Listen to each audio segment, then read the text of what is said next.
Hey everybody, how's it going? Today I'm introducing my new vehicle. We traded in the Canyon. I know a lot of you are gonna be sad. I was a little bit sad too. I love that truck. It was a good truck. It was paid off. My family's growing. We have a 5-month-old right now, and my wife is expecting another in March. So the Canyon was gonna be a little too small for us. It's already a little too tight with one car seat in the back. The passenger seat has to be put quite far forward. And so anyways, started car shopping, and we were very lucky. We found this 2021 Yukon. It is an SLT. The color is slate metallic. It looks fantastic inside and out and underneath. This thing was meticulously maintained by its previous owner. The underside is zero rust. Southern owned. Exterior paint has like no blemishes. It's like, I don't even know how they could have driven this thing 63,000 miles. That's how many were on the clock. And not gotten any dings, dents, scuffs, scrapes, whatever. But whatever, hey, it's a clean looking truck. It has the 5.3 liter V8 and the 10-speed automatic transmission. V8 sounds great. It's very smooth. It has a lot of power. The 10-speed is great as well. Very smooth shifting. I do have some basic maintenance that I'm gonna get done on this, that I'm gonna do partly myself, and I'm actually gonna pay a shop to do something else. So I'm gonna do an oil change here soon, even though the dealer that I bought it from did an oil change. I'm gonna do front and rear diffs. I'm gonna do transfer case, fluid. I'm gonna have my transmission shop do the 10-speed. I don't really wanna mess with it. I did the 8-speed in my Canyon twice. It's not that difficult. I feel like it's the same procedure roughly for the 10 speeds, but I'm gonna let the professionals take care of it. So this is a well-equipped SLT. It has pretty much every feature you could think of except heads-up display. That doesn't really bother me. It doesn't bother my wife. She's the one that's going to be primarily driving this thing. It has a two-tone interior. It's like a brown and a tan. I wasn't a fan at first in the pictures, but when I saw it in person, it actually kind of popped. So it's the first time having a vehicle with this sort of interior. It's got heated and cooled front seats, heated steering wheel. It has the Bose speaker system, which whatever you say about Bose is fine. They're not the greatest, I know, but that's what it is. It does have factory nav. I'll probably never use it. Never used it in my Canyon. It does have Apple CarPlay and Android Auto wireless, so that's great, and it works really, really seamlessly. It has the wireless charging port down here. That works great. Big, deep console. It has lane centering. It has blind spot monitoring. Still learning all the features. It's got the pre-collision brake check, whatever. Doesn't have super cruise or nothing like that. I don't even know if it was optioned in 2021. But yeah, it has the panoramic roof. It's closed right now. It has a rear entertainment system on both of the back seats.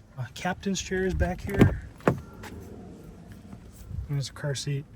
Captain's chair is back here. Full bench in the back. Just super clean, guys. Like, I don't even know how I got this lucky, but I saw it in the morning. I called up the dealership as soon as they opened. I went and made an appointment, checked it out, test drove it for like a good hour and a half, drove it home, checked it out with my wife. She liked it, and we bought it that night. There's, I don't think these are the original tires, but they're Firestone Destinations with 20-inch wheels. They're not my favorite wheels, but they look good. I think they look fine. We were looking at another 2021 Yukon AT4, but it was from up north. It had some rust on the underside. The engine was making a weird sound. I didn't want to deal with it, so I passed on that one actually and found this one instead. Let me see if I can actually get the underside and see if it shows up on camera. It's got the running boards that are just standard, not the power steps or anything like that. But so here's the underside, and just so clean, like ridiculous clean. I'm very pleased. I'm very pleased.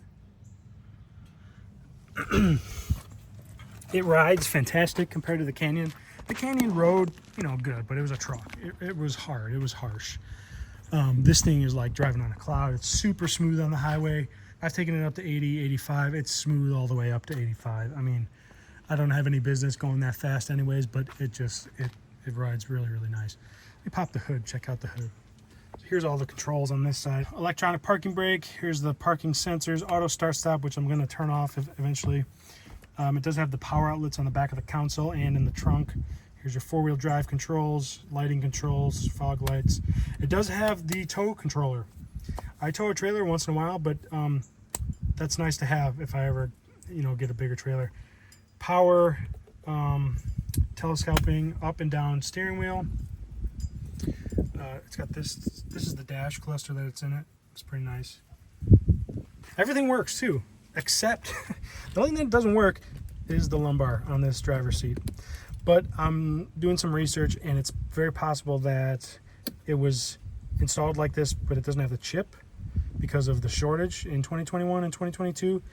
So I may be able to figure out a way to make it work by finding the module that it needs. But it's funny, the passenger side lumbar works. Don't know how that happens, but whatever. Hood, right.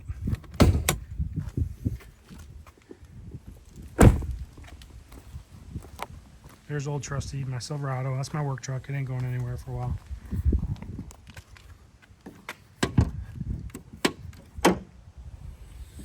So this is the L84 5.3. It has direct injection and dynamic fuel management. I know a lot of people aren't a fan of it. I'm not a fan of it either. You drive an L9 on the transmission and it disables it. I will be looking into getting some sort of range device that plugs in. They just released a new module that disables dynamic fuel management, active fuel management, and auto start stop. So that's cool. So yeah, this is what the engine bay looks like. Super clean. I mean, I struggled to find any issues with this truck, to be honest. It's so immaculately kept that I can't believe it was ever driven on the roads, like, at all. It's just so clean everywhere. So yeah, I'll be doing some videos on this truck. Obviously, as much of the maintenance that I can do myself, I'm going to do it. The rear differential luckily has a drain and a fill port, so those are easy to do. The front differential does not have a drain plug, so you have to siphon the fluid out of the fill port or take off the entire pumpkin. The transfer case does not have a drain plug, so you have to siphon the fluid out of that one as well. And then the transmission, like I said, I'm going to take it to a shop and let them deal with it and make sure it gets done correctly. It has been serviced regularly. Oil changes, according to the Carfax, every like 6,000 to 7,000 miles. A little longer than I would have preferred, but the engine sounds great. There's no abnormal sounds. I'm not worried about it. The mirrors are power folding. They do automatically fold when you lock the truck. Let me shut this hood. There it goes. So there's a setting you can do to automatically fold the mirrors when you lock it. There's also a setting that will automatically roll down the windows when you hold the unlock button. My Canyon didn't have that. This truck has that as well. I use that all the time in the summer, but that's nice to get when you're walking up. You want to get all that hot air out, cool it down quick. I haven't even played with these yet. They do work. I looked at them when I was testing it out, but I haven't really gotten into them yet. But there is headphones that go with them as well on both of these seats. Yeah, it's just a really clean looking truck. I'm very pleased with it. There's not a lot wrong with it. The power lift tailgate works perfectly. It also has the glass here that pops, so you can go into the back without lifting the tailgate all the way. There's a car seat back here now, or stroller. It also has the power folding rear seat, so those buttons there, they control these seats to fold down flat and fold back up, which is cool when you're trying to get them folded down by yourself.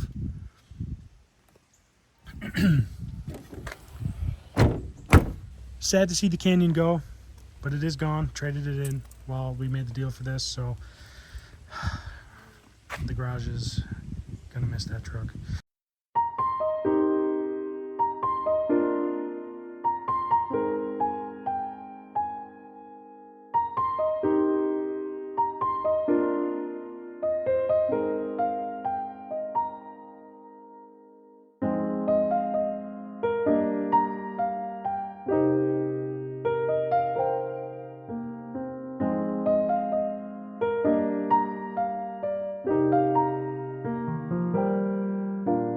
But this is the new truck. Happy days ahead. This thing fits in the garage perfectly, no issues pulling in. We can't back it in like we like to back in our Canyon and just pull out, but with the way the bed, this doesn't have a bed, but with the way the cab is configured and those shelves, cabinets, things I have in there, I can't back in unless I take those 2 cabinets off. I might do that one day so we can back it in, but until then we're just gonna pull it in straight like normal. So anyways, stay tuned for new videos on this.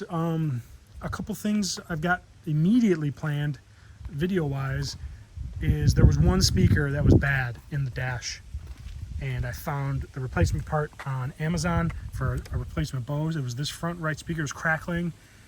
I found it, I already replaced it. That video will get posted soon. It sounds perfect now, and all the other speakers sound perfect fine as well. I'm going to do an air filter video on the cabin air filter. I'll do an engine air filter video. I'll do an oil change video. I'll do the front diff, rear diff, transfer case video, and that's all I can think of off the top of my head right away. But there'll be new stuff coming for this truck. There's also new stuff coming for this truck. I'm working on some things with some people, and yeah, anyways, if you like this video, give it a thumbs up. We'll love it if you subscribe. Stay tuned for new stuff, guys. See you next time. Later.